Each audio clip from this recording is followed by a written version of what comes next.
The North Korean position is we are a nuclear weapons state, and our nuclear weapons are developed for use against the United States of America, if necessary. Deal with that new reality. You see the problem here. We've been, in one way or another, negotiating with North Korea now for 65 years. Those were the beginning of the negotiations to end the Korean War. We are still obviously in a state of war with North Korea. They are particularly determined to not only to continue to build their nuclear and missile capabilities, but to keep them in perpetuity. The media has been full of stories suggesting that somehow the North Koreans are prepared to negotiate away their nuclear weapons and missile programs in return for security guarantees of some sort. That has been the objective of U.S. policy for 25 years. Ironically, North Korea is probably further away from any possible decision to give up its nuclear weapons than it has ever been. If you listen carefully to what the North Koreans are actually saying, there's no expressed intention at all on the part of North Koreans to denuclearize. Quite the contrary. My concern is that the United States government may be operating under a false assumption, believing that the North Korean leader is coming to the table to negotiate a process that would lead to the elimination of his nuclear weapons.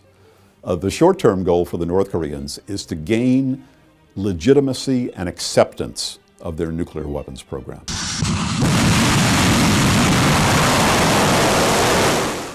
They then would use the fact that they are now a de facto nuclear weapon state to intimidate and blackmail their neighbors, including South Korea and possibly also Japan. The longer-term goal is to achieve the unification of the Korean Peninsula under North Korea. The ideal scenario is that somehow the North Korean leader would have had a radical change of heart and he would agree to give up his nuclear weapons. That's not going to happen. Probably the most realistic, favorable scenario is that the two leaders meet, they lay out their positions.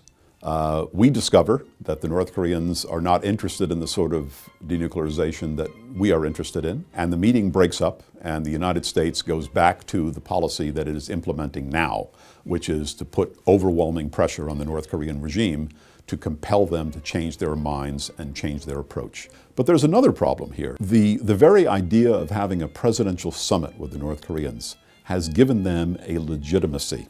You don't engage in presidential level summitry unless you know what the outcome is going to be. And you don't engage in presidential level summitry unless your adversary also has a similar idea of what the outcome is that you're seeking. That does not exist here.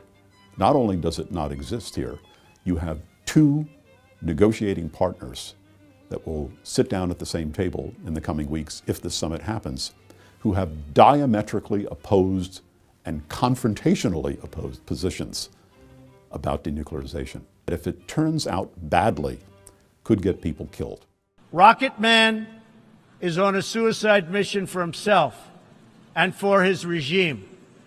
The United States is ready, willing, and able, but hopefully this will not be necessary.